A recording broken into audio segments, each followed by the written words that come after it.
As the world prepares to celebrate a new year, one family gathers not for joy but for fear. Every December a curse strikes again, forcing the Adler family to make an impossible choice. Who will bear the burden this time, and what dark fate awaits?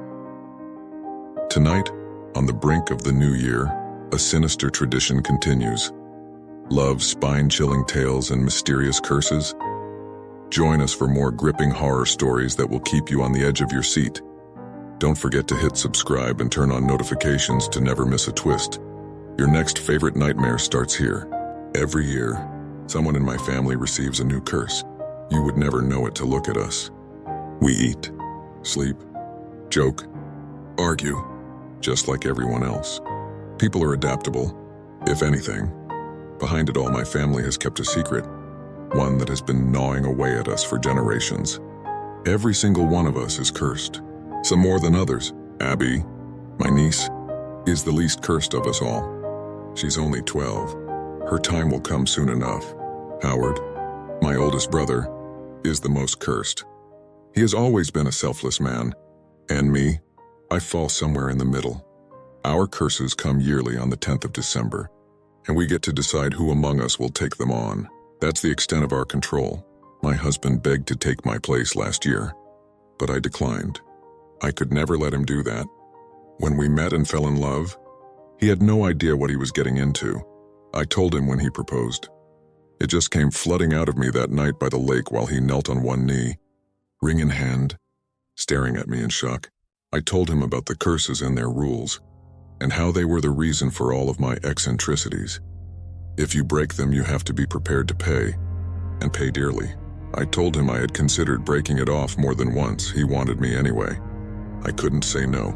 Last year, as usual, the entire Adler family trickled to my parents' house on the 9th of December. Since inheriting it from my grandparents, Pi lived in their attic, only brought out to the living room when it was time. That's the name of the thing that gives us our curses, Pi.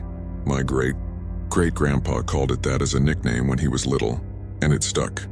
Its original name has been lost somewhere along the way.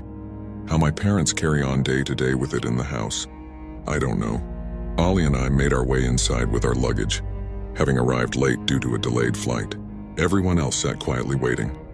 There were a few nods of greeting, a couple of hugs, but the vibe as a whole was tense. In bed, Ollie leaned on his elbow and stared at me. I saw you talking to your sister and mom. They know who's going this time? I shook my head. No one does. We'll just play by ear tomorrow. He lay back down. It was only his second time. And being a very organized person, he hated how we didn't talk about what was going to happen or agree ahead of time which of us would take the curse.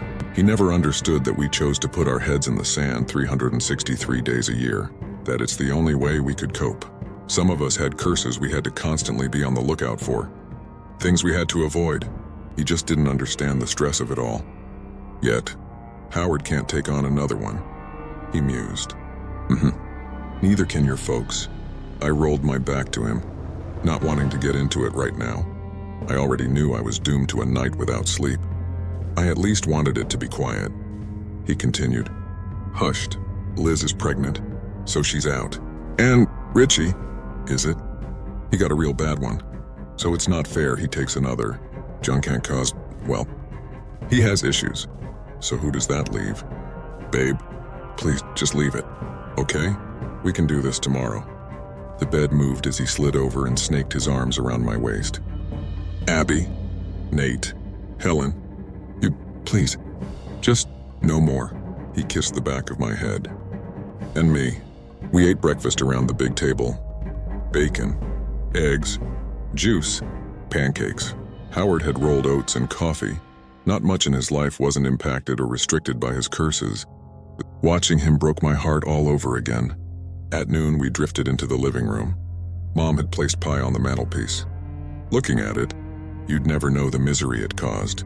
Carved from wood, it was a blocky, clumsy thing that somewhat resembled a bullhead, except with a shortened snout and circular eyes. The mouth was ajar and carved out, just big enough for a hand to fit inside. Mom brought in the yellow book, our tattered guide to some of the curses compiled by someone or something. probably when all of this began. It had been added to by a very long line of descendants over the years, as well. She placed it on the coffee table and took a seat, hissing as she did so. Her very last curse had not been written in the book, which left us in a scary limbo for fear of accidentally breaking a rule. In time, we realized it was a physical curse that had manifested as rheumatoid arthritis. We added it to the passages. Abby scooted onto the floor, staring up at Pi eagerly. "I can do this one, if you guys want me to." She was so brave, so much like her uncle and her father. Richie immediately began to sign in her general direction. Helen, my big sister, dressed in all black since her last curse vetoed colored clothing, put a soothing arm on him. "It's all right. It's all right. She won't be taking one." She shot a stern look at Abby, who stared at the floor, frowning. Richie went on. "You won't be either." "Helen, we've given enough." "Yeah, well, that's how it works. Suck it up. The kids wants to do it." John, my other brother, sniffed. He was shaking and kept licking his lips, probably withdrawing already. I realized he wouldn't dare bring his smack into Mom and Dad's house. Hell, give it a few hours, and he'd probably volunteer just so he could get it over and done with and go get his fix. Richie began signing some insulting things about John's life choices, and John sneered back. "Hey now," Dad began but interrupted himself with a coughing fit. This silenced everyone. He continued after getting a hold of himself. "We don't fight. We make a decision. No more, no less. Got it?" A mumble carried around the room. "All right then. So, we know who can't take one on." Ollie glanced at me as Dad spoke, his expression grave. "That means it's only between a few of you. You know who you are. So is any hands?" Dad stared at each of us pointedly. He was the no-nonsense, rip the Band-Aid off type all my life. I knew, though, that it was a front. Last night I heard him pacing right up until sunrise, and there was no doubt in mind he had been doing it long before we arrived. The dark crevices under his eyes betrayed him. Howard held up a hand. Everyone stared at him surprised. "Yet not. I can take another." "No, you cannot, mister," said Mom, her eyes immediately tearing up. "I can. I can take one more, at minimum." "You know it, Howard," I said. He looked at me and smiled lopsidedly. Half of his face was heavily scarred, ever since he got the curse to burn some years ago. "You trying to steal the spotlight again? Well, I won't let you, you greedy bastard." He laughed, and then everyone was laughing. Then the laughter died down and it was silent and heavy again. My baby sister, Liz, made circles on her growing belly with a fingertip. Nate seemed hypnotized by it, his eyes full of love. He was the most eligible of us all, aside from Ollie. He'd only taken one and it was an easy one. He was lucky. Maybe we should use that luck. I shot the thought down. Liz was expecting. What if Nate got a bad one? A really bad one? Liz could quite possibly become a single mother. I meant what I said before. I spoke up. "Sam," Ollie warned. I couldn't look at him. "It's my turn. I want to take this one." Mom and Dad looked deeply saddened, but they did not argue. No one did. It had to be done. I stood, but Ollie stood quicker. "I'll do it," he stated. "Here, right? I just put my hand in here." He went for the gaping maw of pie. I ran ahead of him, physically blocking him. "Don't be stupid." "I'm not. I know exactly what I'm doing." "I'm taking it." "All right." He tried to pass again and I shoved him back.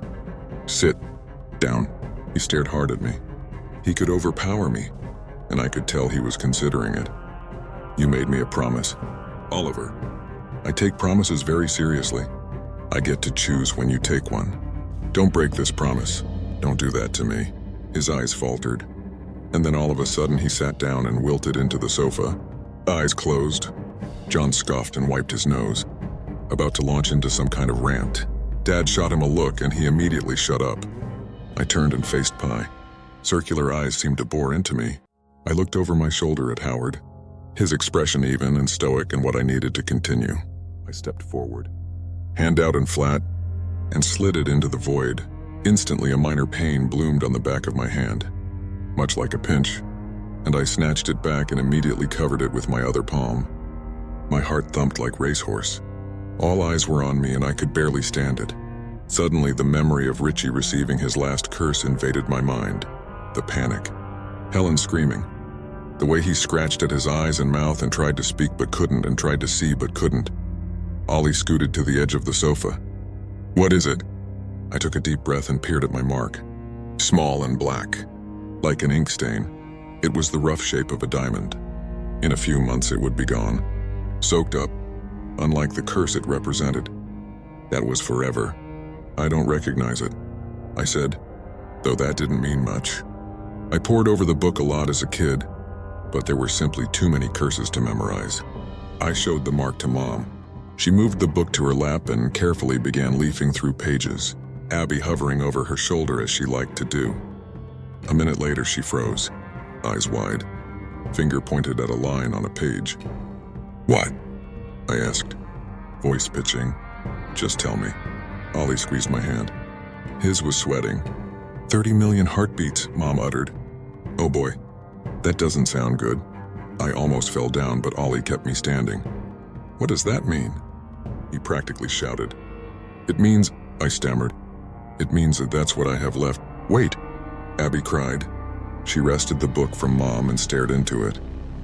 Richie frantically began signing again, but Helen stopped him gently. "The shape's not right. The top's wrong. Let me see." I walked to her on wobbly legs and offered her my hand. She studied it and then returned to the book. Mom looked awfully pale. I sat down beside her chair. "I'm right. See?" Abby smiled widely. "It's not a million heartbeats. It's this one. Sleep foot east." "Foot east?" I repeated, double-checking my marking against the curses. I closed the book with a soft thud and stared at Abby and then Ollie. "It matches." "Oh my God." Mom breathed shakily. "I'm so sorry," and I thought, these old eyes of mine. I leaned over and hugged her. "It's all right. I'm very thankful for your old eyes." Right now. Howard erupted into laughter. Outside, we each bid each other farewell and exchanged the usual. "Stay safe. Look out for your curses." John was the first to leave, even though Mom and Dad asked him to stay the night. Then Richie. Helen. And Abby. I hugged Abby extra tight. Nate and Liz left next. As usual, Howard brushed them all off. He thought it was wrong to have children because the curse could end with us if we didn't. But Mom and Dad insisted it wasn't that easy. That to end the curse's lineage one way or another would have terrible consequences that reached far outside of our family. They could never go into specifics. Those two seemed to have been lost to time. Howard waved out the window as the taxi cab took him away. He didn't leave his home much, too risky, and had no electricity. If I was lucky, he'd reply to my letters. I said the final goodbyes to my parents. Dad had another coughing fit, and I waited with him until it was under control. "Go on. Enjoy the year as best you can," he ordered me. Ollie and I got in the car. He took my hand and ran his thumb over my mark. "I still can't believe all of this is real. Sometimes, me either." He kissed the mark. "Guess we have a bedroom to reorientate." We exchanged warm smiles. He was just trying to cheer me up, and I appreciated it. But inside, I couldn't stop thinking about my curse. I always promised to be honest with Ollie, but there are some things I can't bring myself to share even now. Things like the fact that Mom wasn't wrong, Abby was. Every family has its secrets, but some are darker than others. What would you do if you had to choose? Let us know, or maybe keep it to yourself. Either way, we'll be here next time with another chilling tale. Until then, stay safe and watch your step.